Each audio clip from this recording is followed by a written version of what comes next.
they don't think about the business. They think about, how do I get my artist seen? How do I get my artist? And in most cases, Mac, they're not even talking about how do I make my artist money. Mhm. It's more about, how do I get my artist exposure? How do I get my artist exposure? How do I get my artist exposure? And it's like, really? You do know that, I'm honest with artist managers this way too. You do know you're part of the bottom line, right? You do know that. Like, you do know that if an artist is not making money, they can't pay you.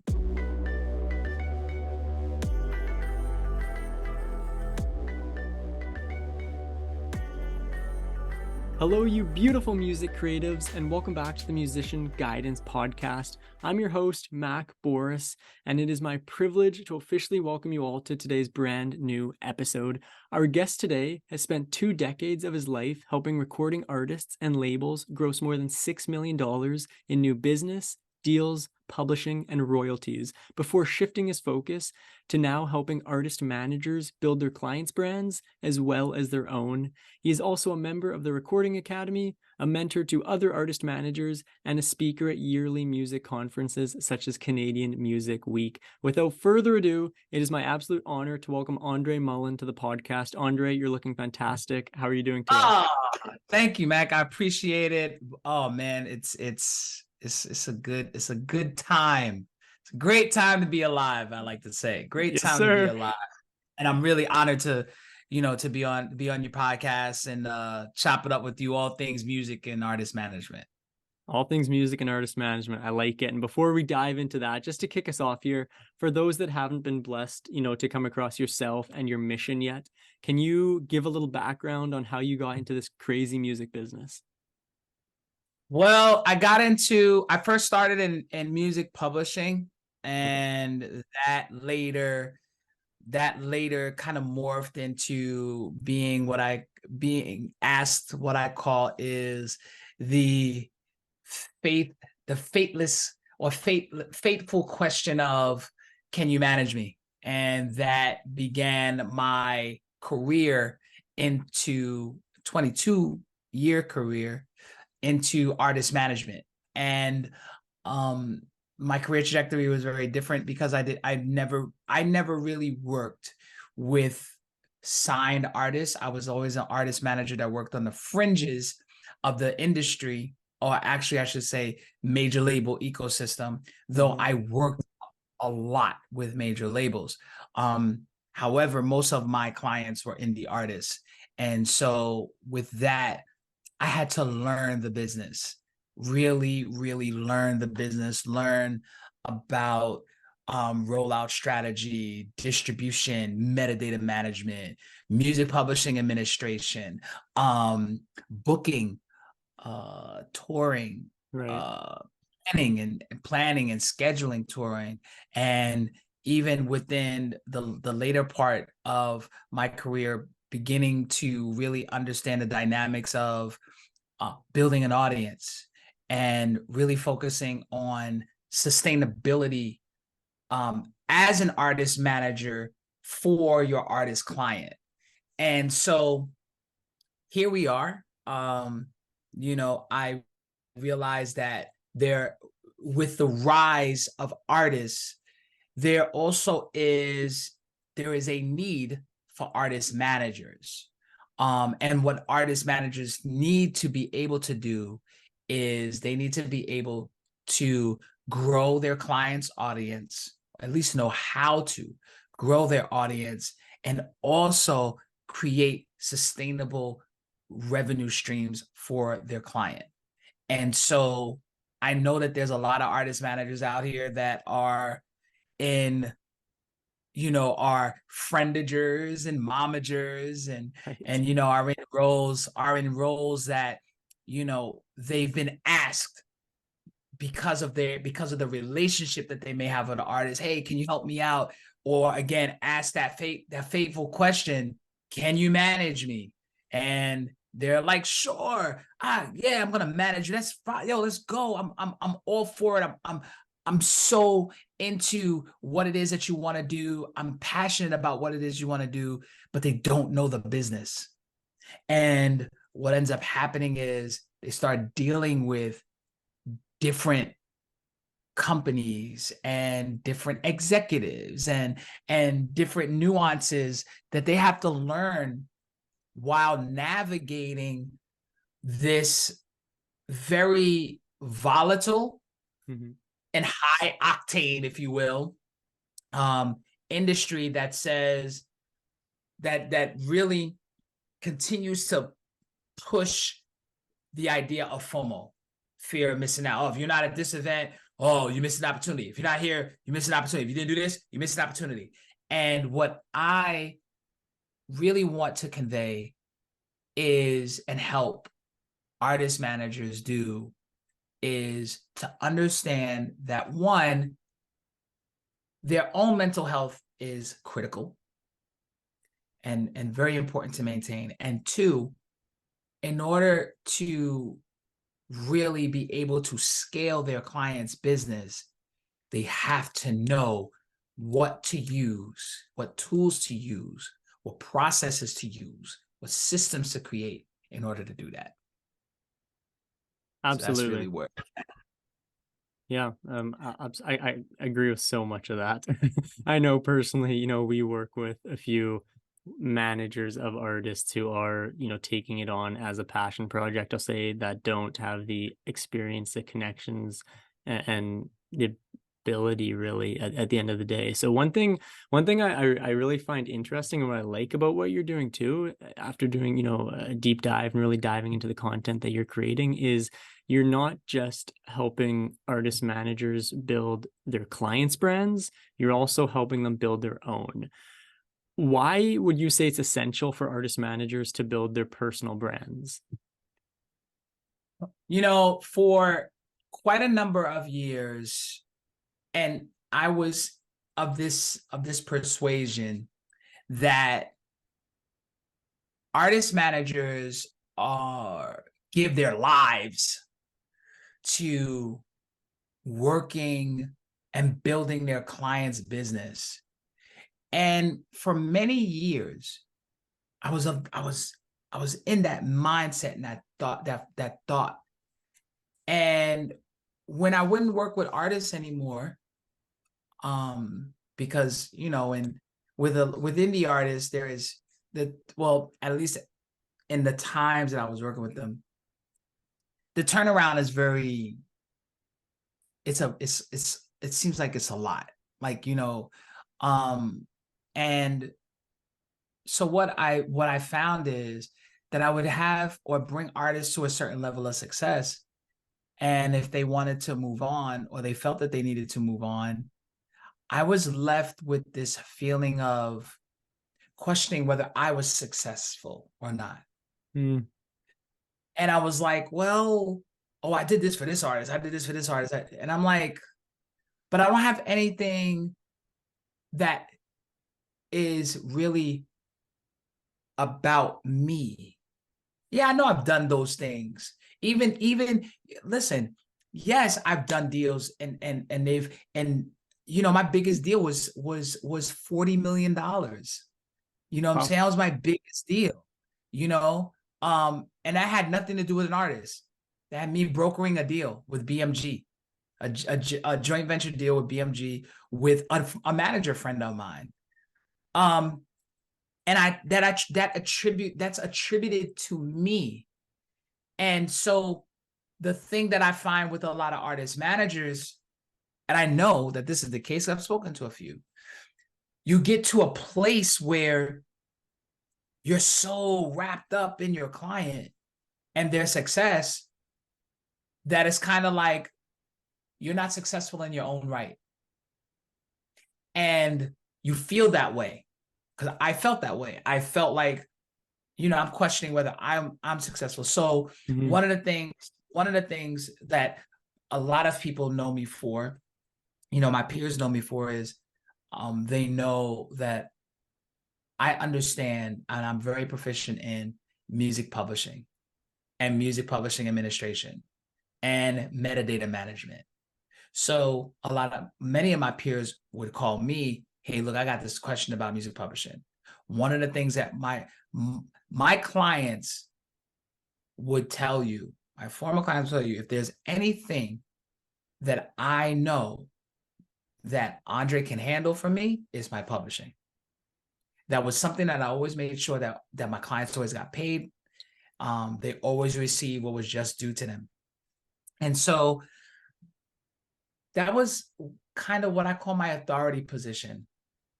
And so when I talk to artist managers, I talk to them about, and I ask them, what is your authority position?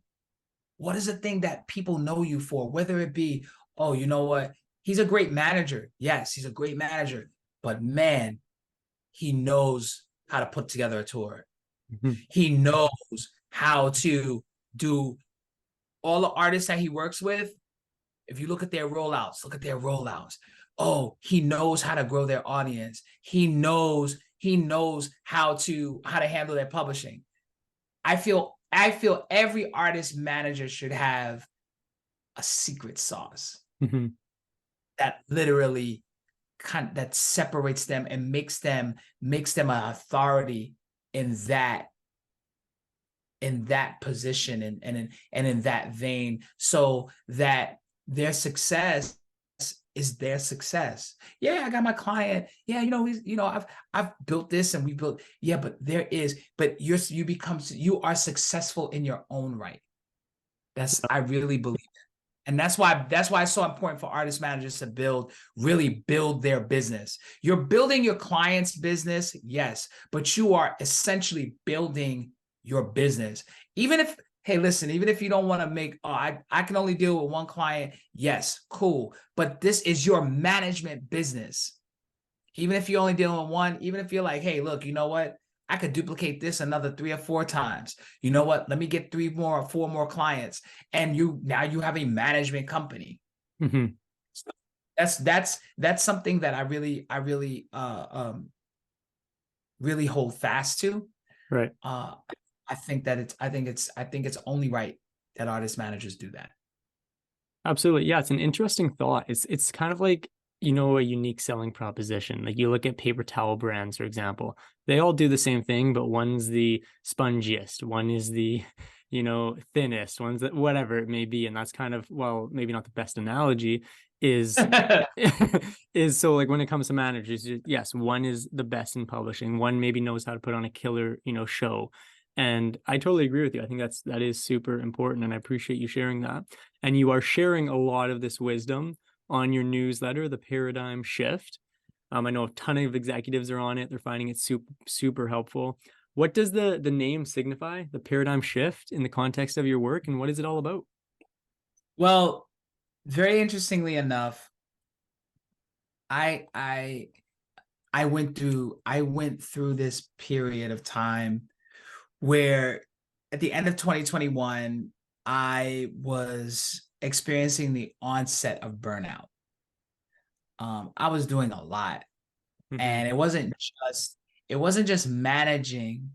So at the time, I was managing 7 artists, um, which at the really for me wasn't. I think that was the most artists I had managed at any point. Okay. And so managing 7 artists wasn't what was hard, or I'm not gonna sit and say it isn't challenging. Um, but it wasn't hard because I had systems in place, you know.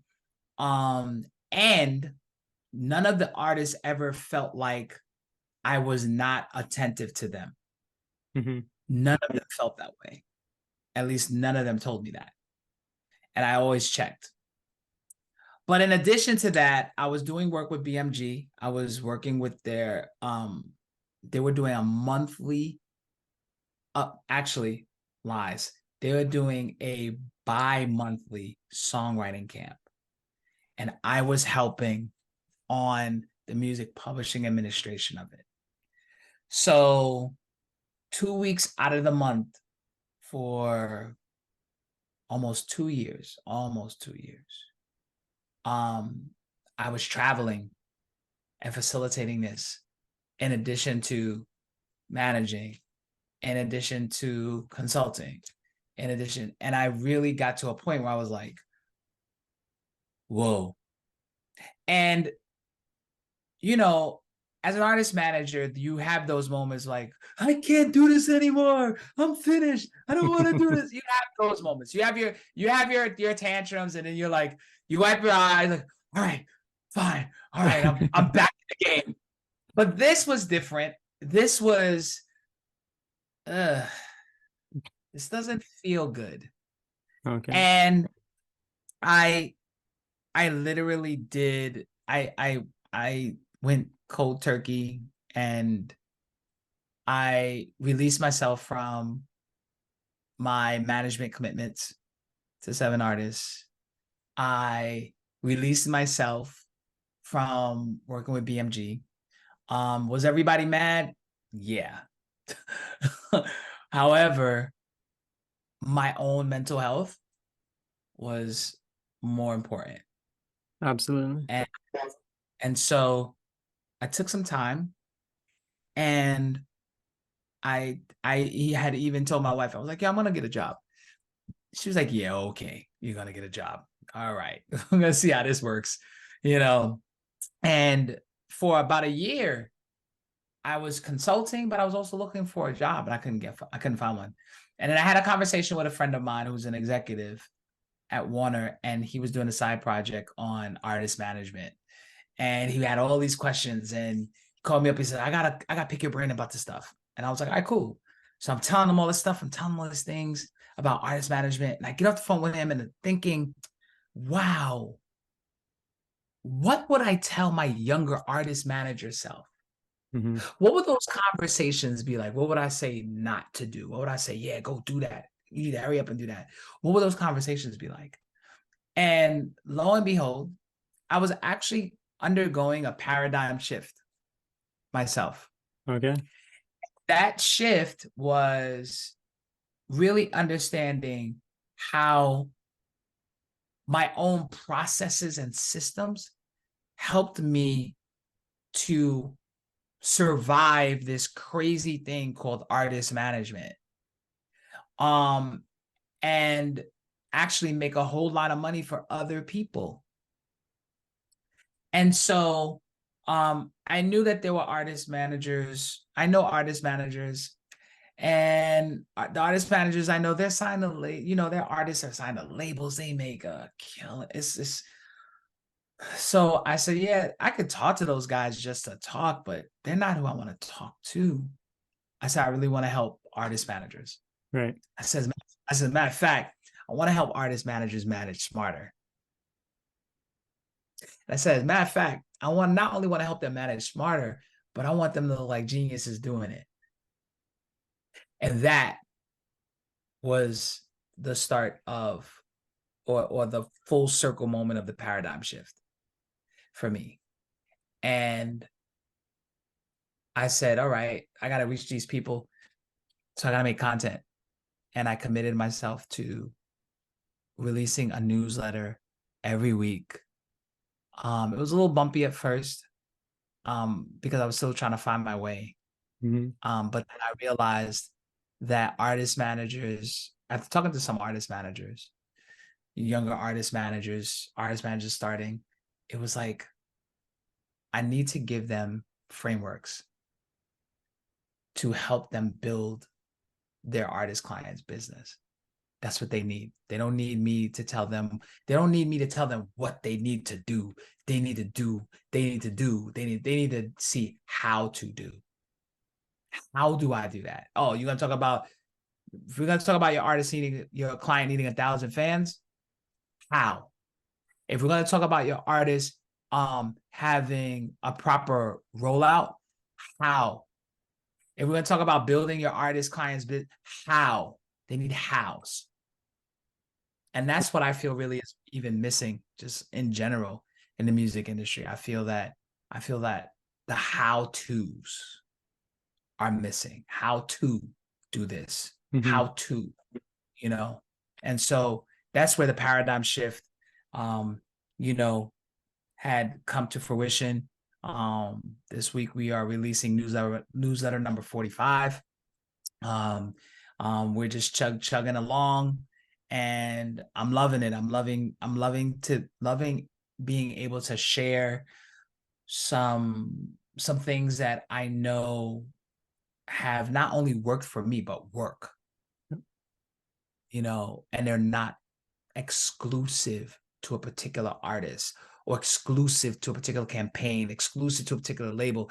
This is a framework that actually you need to have in place in order to build out. You can add all the other, it's like having a house. It's like building a house. Everybody has a house, but everybody's house is furnished different. So I provide the house. You put in all the furniture. Right. I like that. And I think that's so important because, every artist manager is going to want to conduct their methods differently. Every artist is different, but that framework is always the same. And you are sharing what's worked for yourself and kind of spreading the wealth, so to speak. And I think that's very admirable there. What do you say we take a little break from the longer questions here and we just do some quick fire ones, spice it up, and then we'll go right back into all this. Okay, cool. All right, I just got 8 questions here. Just the first word that comes to mind. Okay. Vinyl or digital music? Vinyl. If you weren't in the music business, what would you be doing? Teaching. I like that. One artist or band you think is supremely underrated? Whoa. I ask a tough questions here, Andre. Wale. Okay. The rap Wale. What is the first concert you ever attended? Boyz II Men, Usher, and Chris Brown. Pretty damn good one. Your favorite instrument? Guitar. Your go-to karaoke song? Ordinary People by John Legend. Right on. And lastly, what is your go-to pastime? Watching TV. There you go. We all need to decompress sometimes. That's one of the best ways to do it. Well, congratulations, Andre. You just completed the quick fire round. Feel free to give yourself a pat on the back. Very well done. I know those are always fun, but it's sometimes you can sometimes shock yourself even in kind of what you say. I know on a previous one with Brian Boom Dice Wilson, it was what is your favorite song? I think I asked him, and he said Wheels on the Bus because he has a newborn, and that was the one that came to mind for him. So it's always it's always fun to do. But yeah, I always enjoy that. All right, let's get back into the thick of things here. So one thing I'm interested to know, you're obviously mentoring other artist managers, and I know that you're presenting these frameworks that they can all kind of build off of. Is there any advice in particular that you find yourself just frequently sharing, or you believe, or there's like questions that you're constantly getting that you believe are just absolutely crucial for success as an artist manager? There's 3 questions. Okay. Really, 3. How do I grow my client's audience? How do I make my client money? And how do we continue to do what we're doing successfully? And the first question is always touchy, because we are in an era, and I've spoken about this before. I actually have a newsletter that I'm prepping to discuss this, the difference between the music industry and the music community. And full disclosure, I am really pro label. I really, really am. However, what is happening is because there's so many artists now, the speed in which they are able to make to monetize their platform is increasing, and it's actually superseding and surpassing labels. Yeah, I know. That's a really strong statement.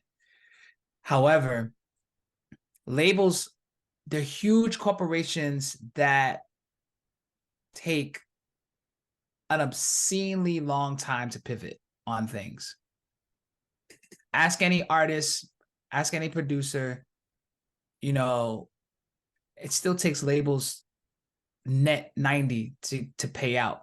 Sometimes net 120, sometimes longer than that for a payout, right? But there is a power in growing and understanding how to grow your client's audience.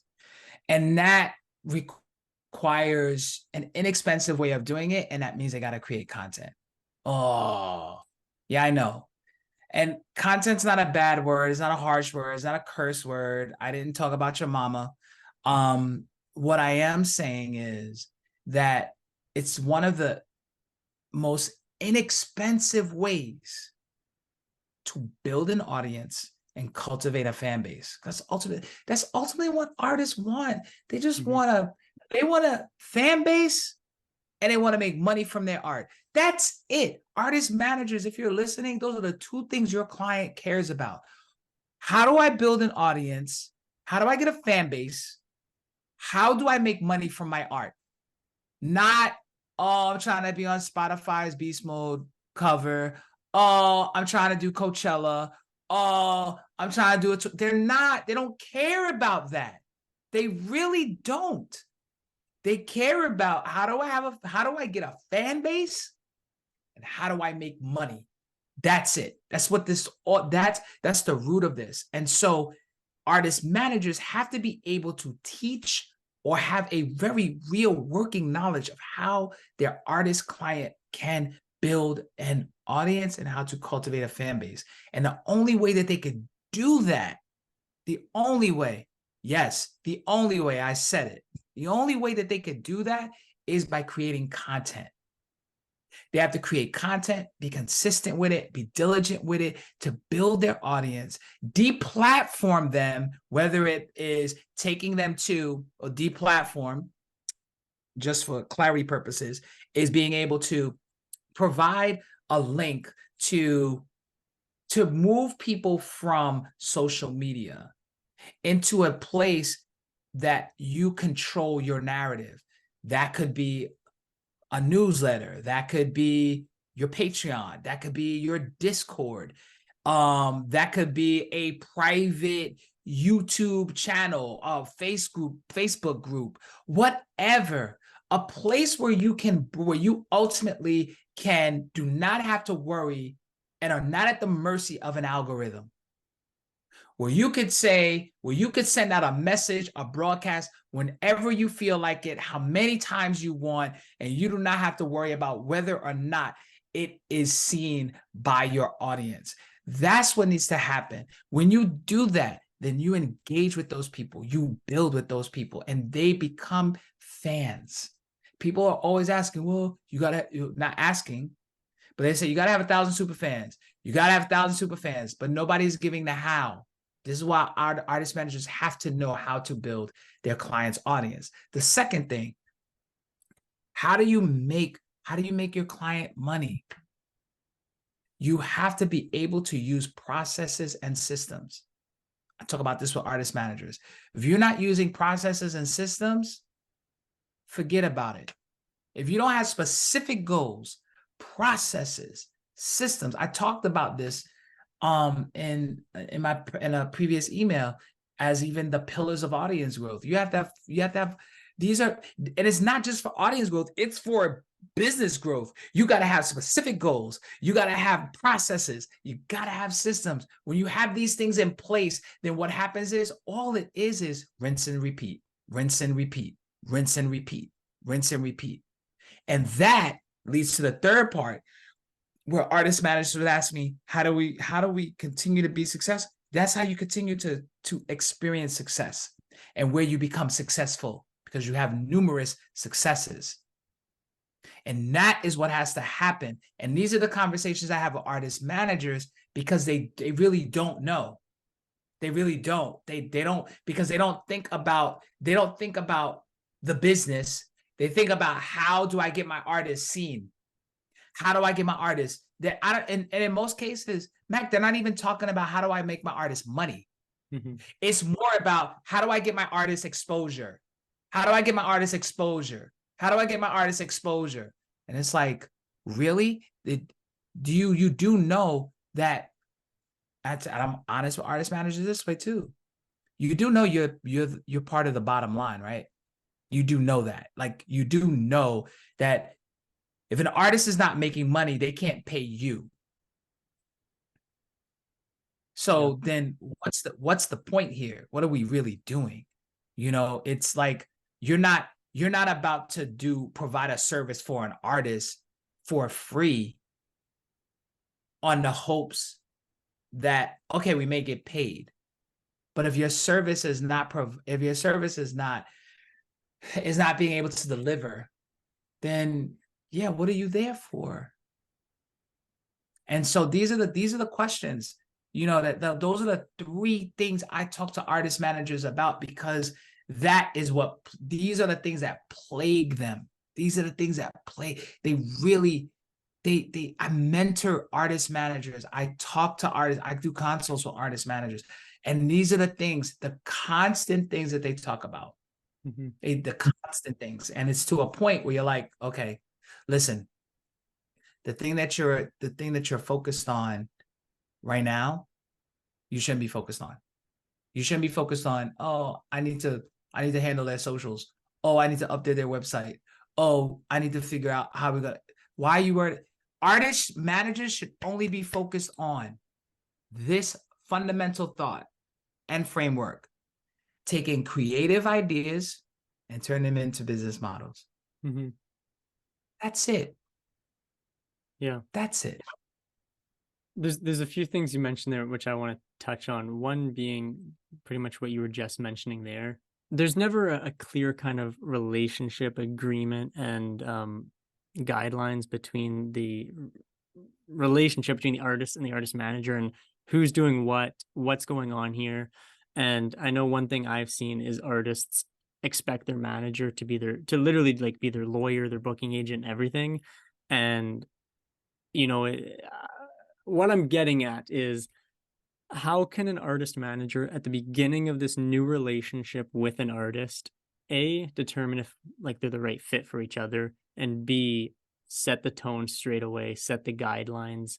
Because like as I just mentioned there, I think there's kind of a gray area there. How do you go about recommending that artist managers kind of get started with that?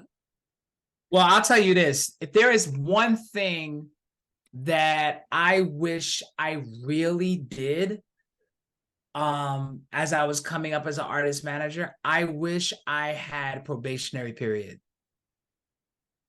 I wish I did. I never did that. I was always, hey, I'm jumping into deep water with you. Let's go. Psh, we in at least a year, 2 years, right? Oh, wow. But even then, my agreement was situated in such a way where I made sure that I had the escape route. I made sure that there was a way for us to part ways amicably. You know what I'm saying? At any given point. So no one dealt with me as an artist and they were locked into an agreement. No, because Right. I mean, let's be honest. I might get tired of you. Like in a case, like, you know, hey, you might be out here, you know, acting a fool, hurting people, bringing shame to your name in every sense of the word. Yeah, I don't want to be part of that. Like, I don't need to be locked in with you forever. So, but what I will say is that, and I've said this before, I do plan on revisiting this conversation.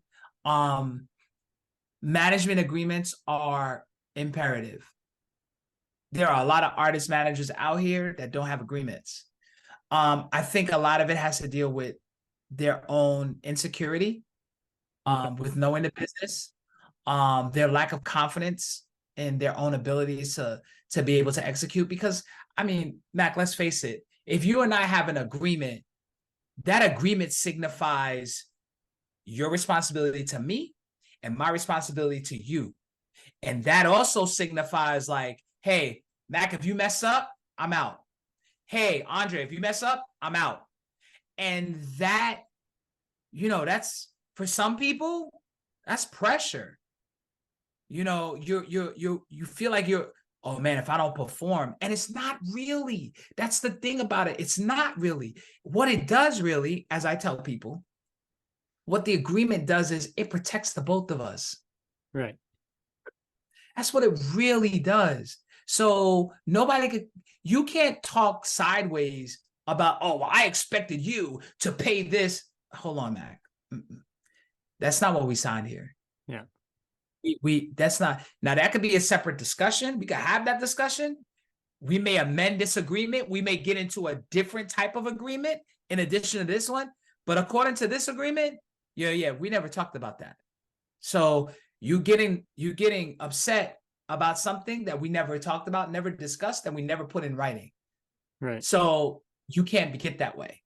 So those are the things, like easy on a flip. You could say, hey, Andre, yeah, you said you're not supposed to take this money because according to our agreement, this is how we have our split set up. Yeah, you not supposed to get that though. It's a check. It is. And a lot of artists managers don't do it because their artists don't want to sign. I saw a lot of it. I'm not signing an agreement. Yeah. I'm not signing an agreement. Why not? Because that's the thing. That has to happen. You cannot be in situations, especially in the music industry, where, I've been in situations back where I've done, if quantifiably, I've done hundreds of thousands of dollars of work. And I didn't have an agreement in place, so I didn't get paid. Right. And I know it was $100,000 of work because I saw what the artist got from it. So I sit and I'm like, yo, I can't do that anymore. I can't afford to do that.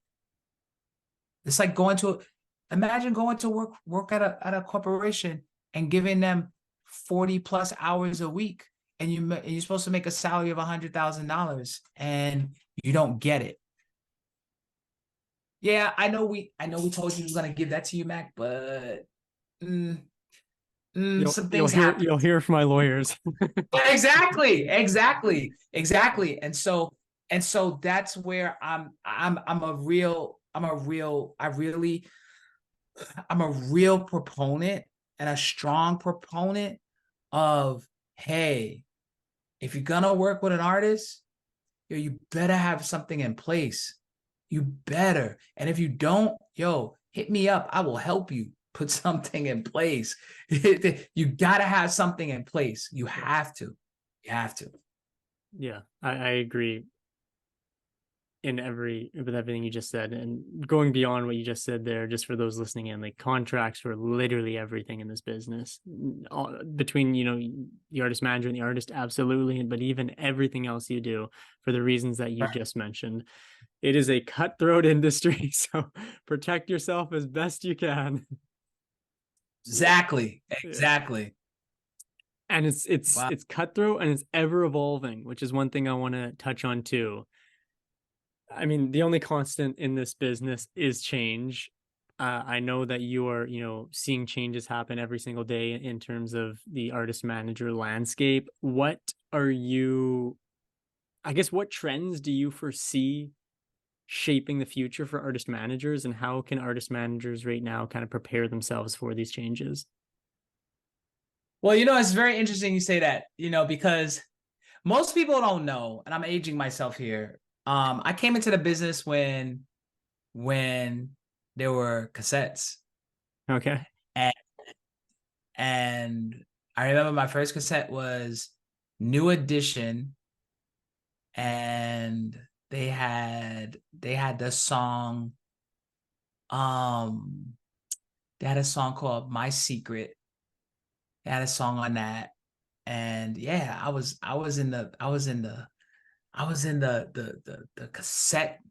So I've been in the industry from cassettes to CDs, to the box set of CDs, to the CD jewel case, to um Napster, to the beginning of iTunes, MP3, to then Spotify and streaming. I've seen it all. I've seen a very broad. I was there. Like I've seen it. Mm-hmm. I was there at the beginning of hip hop. You know what I'm saying? Hip hop celebrates 50 years this year. And so I saw it. Um, and I saw how some people, how my peers who are artist managers, I saw how they as well as the rest of the industry struggled Mm-hmm. when Napster happened. I saw that, man. Oh man. I saw how they struggled. I saw, how artists that were selling CDs, making money from CDs, dwindled down to like literally almost nothing. It's funny. I went to for the third time.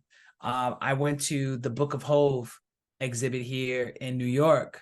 A friend of mine is from out of town, and we went, and I was sharing with him. I was like, man, here, we're seeing all of Jay-Z's plaques. 1 million records sold, 5 million records sold, 7 million records sold, 12 million records sold. And I'm like, there will never be another million records sold. Like, these are physical albums sold. These are not Right. streams. These are not digital album equivalents, track album equivalents. It's not that. This is physical records shipped and sold. And you're seeing 1 million, 12 million, 13 million, 2 million. You're seeing, I'm like, and I told him, I said, this will never happen again. Seeing this, like, yeah, you see dudes get charts, they get plaques and stuff, but million records sold? Right. Never. And so where now we're moving into, and this is why it's so important for artist managers to really double down and get processes and systems in place, because now here's AI, and which is going to really, which, I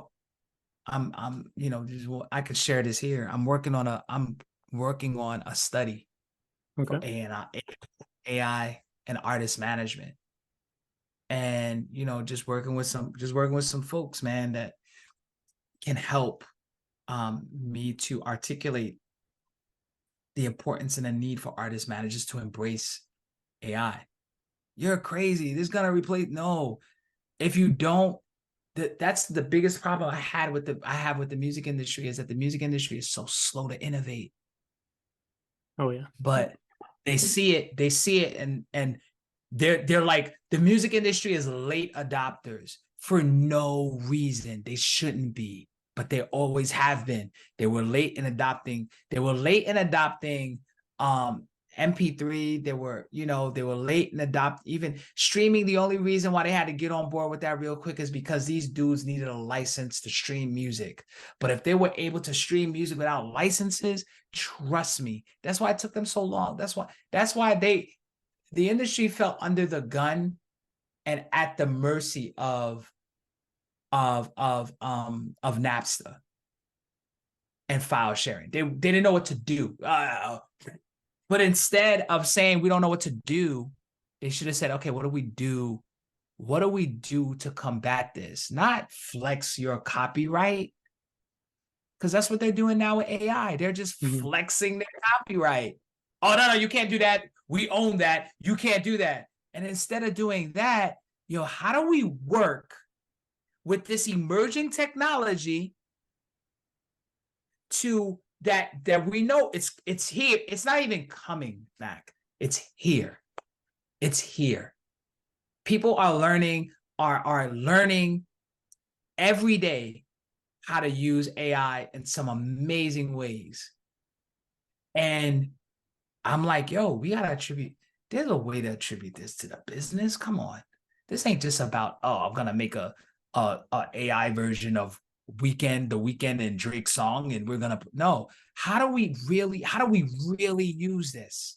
How do we really use this? And I want to be ahead of the curve, because ultimately, I want artist managers to be indispensable, because I feel and believe that every artist needs an artist manager. I really do. Like, I don't care what any artist says. I don't need it. Yes, you do. In order for you to scale your business, in order for you to have the level of success that you really actually want to have. Now, if you don't want to have that, which I've I've been seeing it in my Twitter posts, X posts, yesterday, with artists saying, "Oh, it's about the love of the music. It's about." Yeah, well, I guess you just really are content with just doing music in your bedroom, and you want to keep it therapeutic. Cool. That's fine. I'm all for that. But once you start talking about, oh, I want people to really, really enjoy my music. All right. Now we're about to make it commercial. But that doesn't mean it defiles what it is that you created. It doesn't mean that.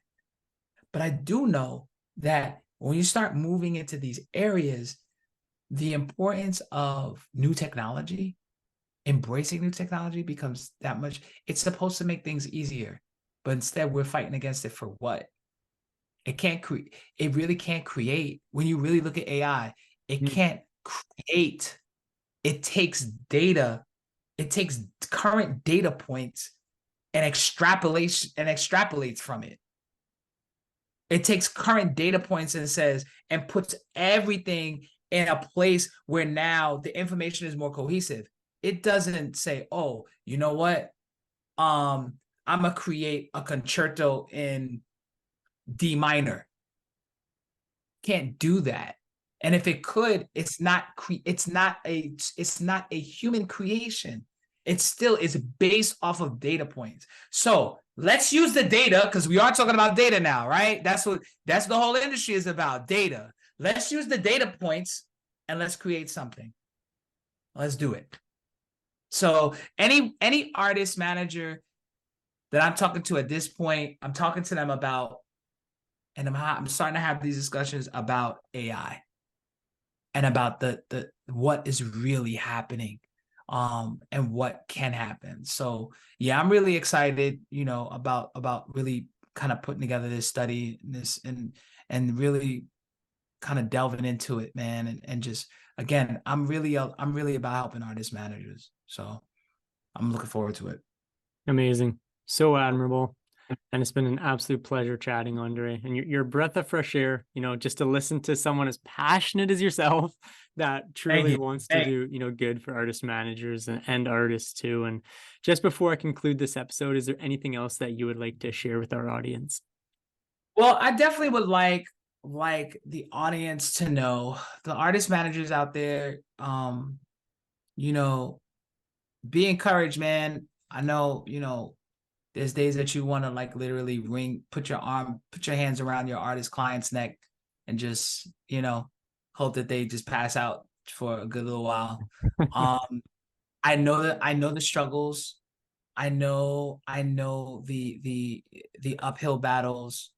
I encourage you to